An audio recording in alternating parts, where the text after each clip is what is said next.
Today we're taking a look at my Tenba Cineluxe 24 shoulder bag and what I've got going on inside it. This bag is priced at $265.95. It's got exterior dimensions of 24 inches long, 14 inches wide, and 13 inches tall. It has interior dimensions of 20 inches long, 13 inches wide, and 12 inches high. It's made out of 1680D ballistic nylon.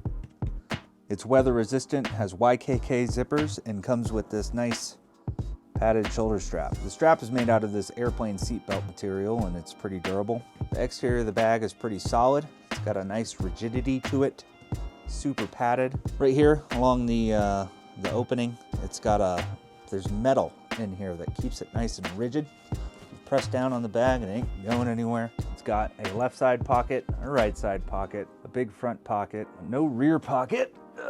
But it does have a luggage handle slot back there, so you can stick it on your Pelican case or something like that. It is not a carry-on size, so be aware of that. Both sides of the bag have a nice big handle on it. Easy to pick up and grab for a bag this big, and it is a big bag. Both those side handles really come in handy. The top handle Velcro together. I generally leave mine undone, and yeah, let's take a look inside. The doctor's style bag, so it opens like that.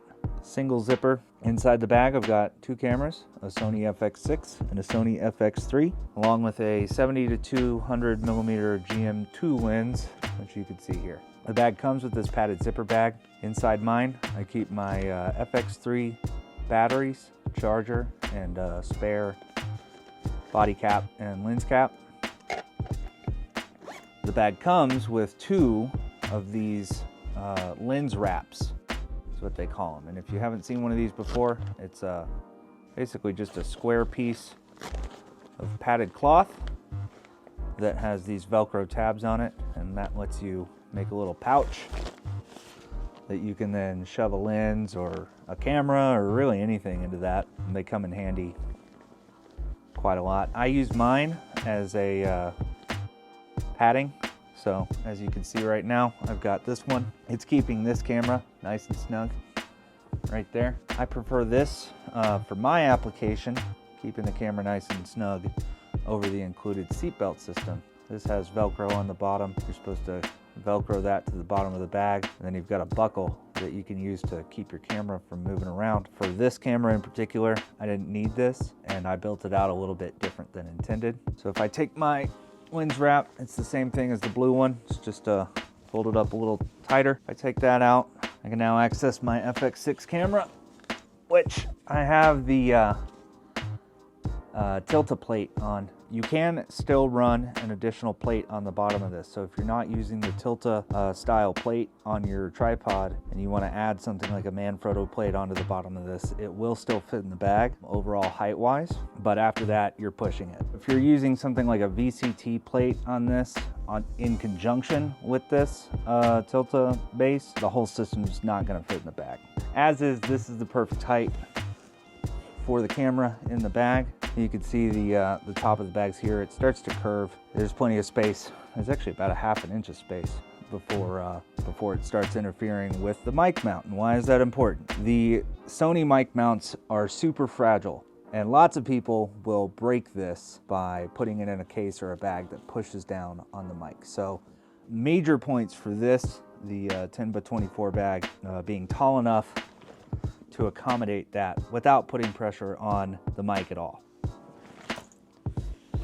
So the other camera I have going on in here is an FX3. That's a big benefit of this bag, is you can carry two cameras, probably carry another camera if you got rid of some of the accessories I've got going on here. I've got a built FX3, and it can live in here with the FX6.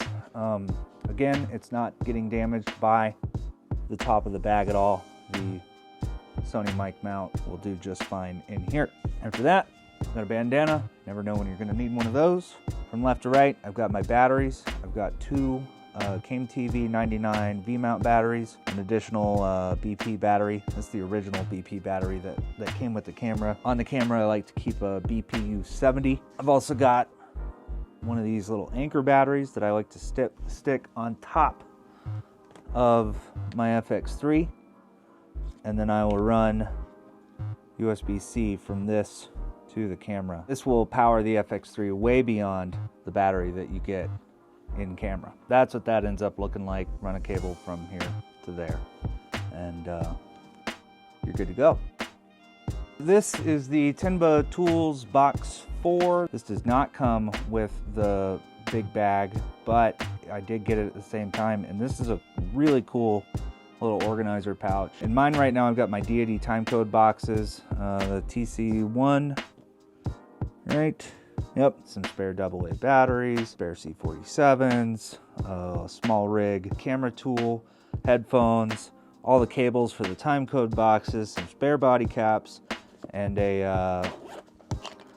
this cap. This is for when you take your handle off of your FX6. This cap doesn't come with the camera, but I'll put a title here to tell you where you can buy this thing. This is the FS5 side handle cap. It works on the FX6. So if you ever take your side handle off and use it as a shoulder rig, reposition it as a shoulder rig handle, this is handy. Also, you stick your flag on it.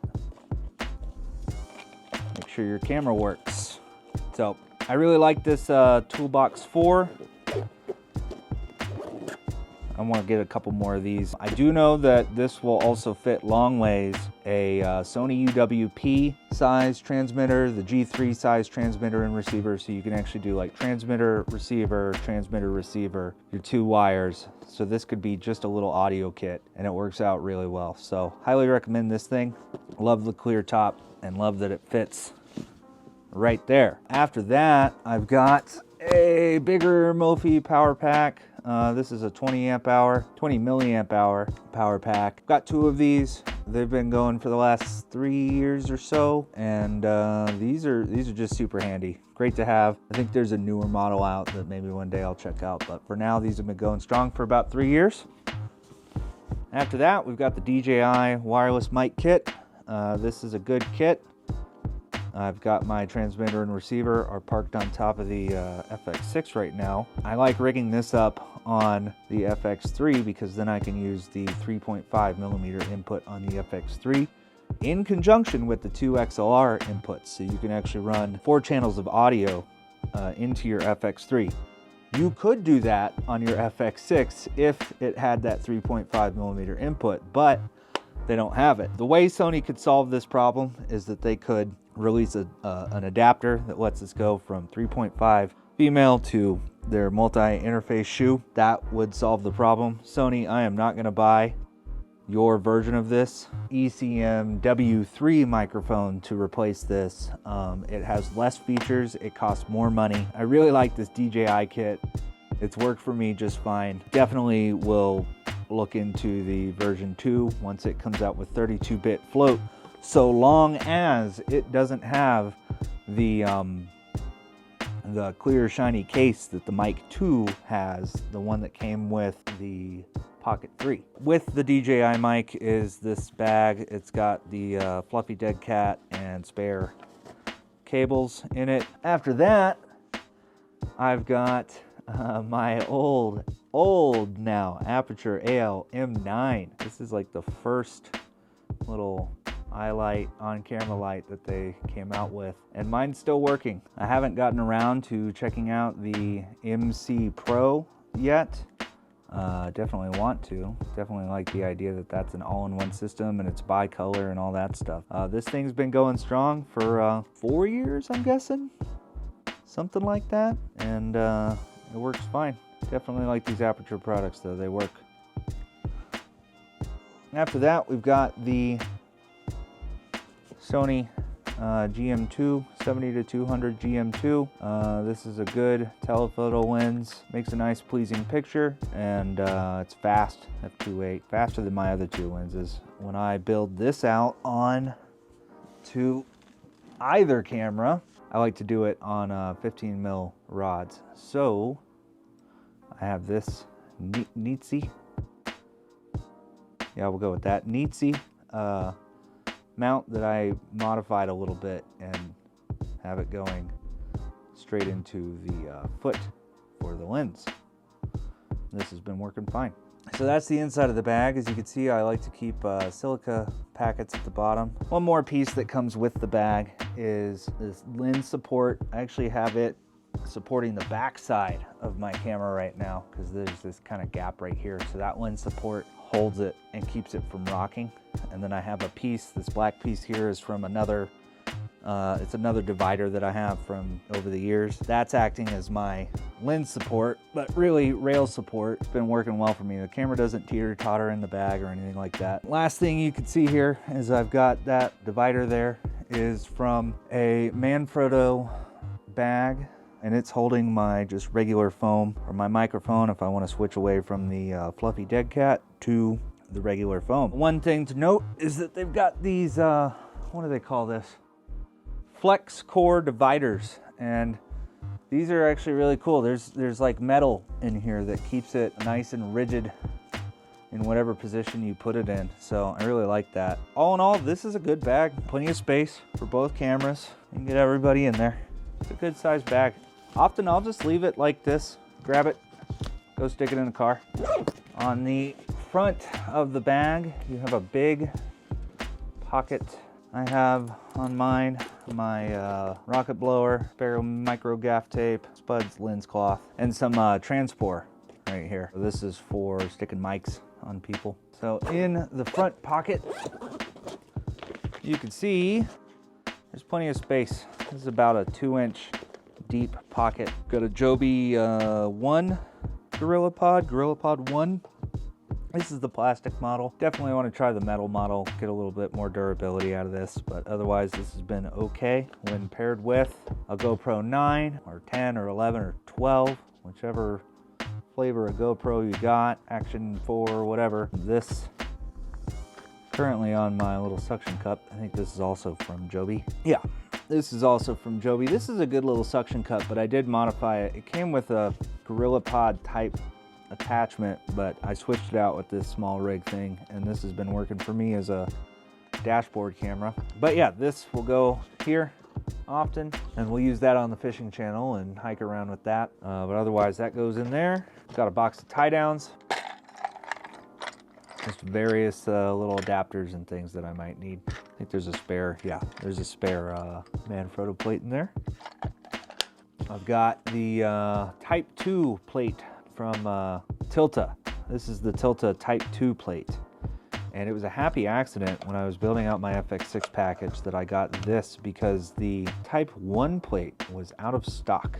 And the reason this is a happy accident is that this version, the Type 2, allows you to slide this on top of the camera and plug straight into the camera and power it from your V-mount. At the same time, you can keep your BPU battery in the camera and do hot swaps with this. If you use the Type 1 plate, it mounts to the battery slot in the camera, and you end up losing your camera battery, and you only have V-mount to work with. So happy accident that I got this one, glad I did. I usually run the camera without this on it until I know I'm gonna end up running tape for longer than, wow.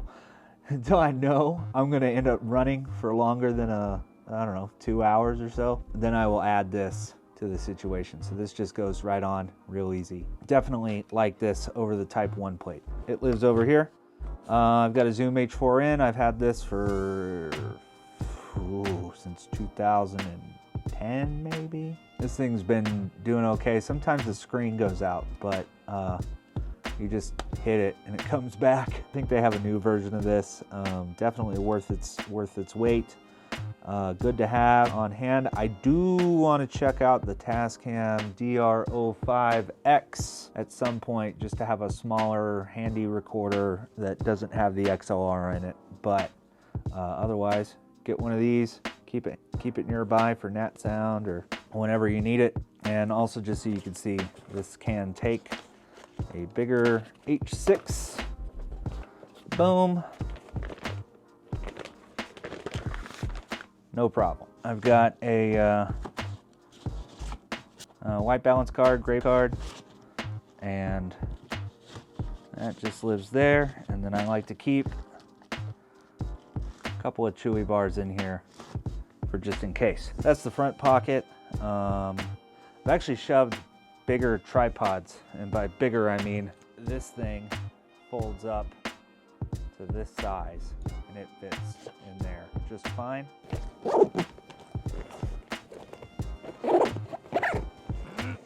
Come here, you. It does get heavy. This is a heavy bag, the way I have it loaded. In order to access the side pockets, you're gonna want the bag open, and then you can get into the side pockets, which fold out like that. This is a D-tap charger for the V-mount batteries. Plug straight into the wall, straight into the D-tap, charge your battery. Yeah. And then this one, we have the FX6 charger. So that's in there. But yeah, good solid handles, and you do need these side handles. I've seen bags that are similar in size to this that don't have the side handles, and that was a big decision in buying this bag over the others, was those side handles. So that's it. That's the Tenba Cineluxe 24 bag. A couple of pros on this bag is that it'll hold 2 camera systems, spare lenses, all this stuff. If you're running the FX6, FX3 combo like I am, this is the bag for you. If you want to run both cameras, have one bag to carry it all. It's got this light interior as a pro. I like this. You can see everything inside the bag. It's easy to look into the bag in dark conditions. Use a headlamp, you can see in, find everything really easily. I love the side handles. I like the zippers. The zippers are good. I like these wraps. I like that these were included and I could just kind of cozy my camera up like this. I've taken this up on Alpine 4x4 trails, and this has kept both cameras and everything inside nice and comfortable and safe. And then you can easily get into it, grab a camera, go film. I like that it's sturdy. I like that it's tall. I like that this mic mount is nice and protected due to the tall interior. That's a major plus. That was the real decision behind this bag. All right, so really my only con for this bag is that it's huge. It does exactly what I wanted it to, which was hold both cameras. The problem with that is that it's so heavy. I will get a weight on it in a little bit and flash it under the screen, but it is a heavy bag, and because it is heavy and big, it becomes a little bit unmanageable. In retrospect, after buying this bag and building it out like this and using it for a year now, I could say that if I were to do it again, I would go with the high top 21 and only build it out for the FX6. So the 21 over the 24 is gonna lose 3 inches, right? End up with just a little bit more than an inch of extra space. And that would be more than enough for the FX6. And I would have built out just the FX6 in the bag. FX6 lens, batteries for the FX6, audio, and that's it. That way I would be able to cut down on the weight and more easily manage the bag wherever I want to take it. Am I going to get rid of this bag in order to buy the other two? No. The reason for that is that if I do want to build up the FX3 into a camera that's got a matte box and the battery and a bigger lens on it, I've already got a bag that can hold all that. If I were to end up with an FX9 or any other camera that's bigger and needs a bigger bag, great, I've already got a bag on hand that can accommodate that. But again, if I were to do it over again, I would go with the 21 high top for the FX6 and make just an FX6 bag, and I would go for the 16 for the FX3 and make just an FX3 bag. Pretty sure the 16 will fit the FX3 with the top handle built on, as it's got a 9-inch interior and the top handle sits at about 9 inches. And that's how I would do it and how I'm going to do it eventually in the future. So that's it for a quick tour of my Tenba 24 shoulder bag. I think it's a good bag. I think if you want to run both cameras in one bag, this is the bag for you. If you've got a bigger camera, this is the bag for you. I like this bag. I recommend this bag. Buy this bag. But if you only want to run one camera, definitely check out the 21 high top. I know I would like to one day too. If you found this video helpful, please hit that like button, leave a positive comment below, and consider subscribing. Thanks for watching.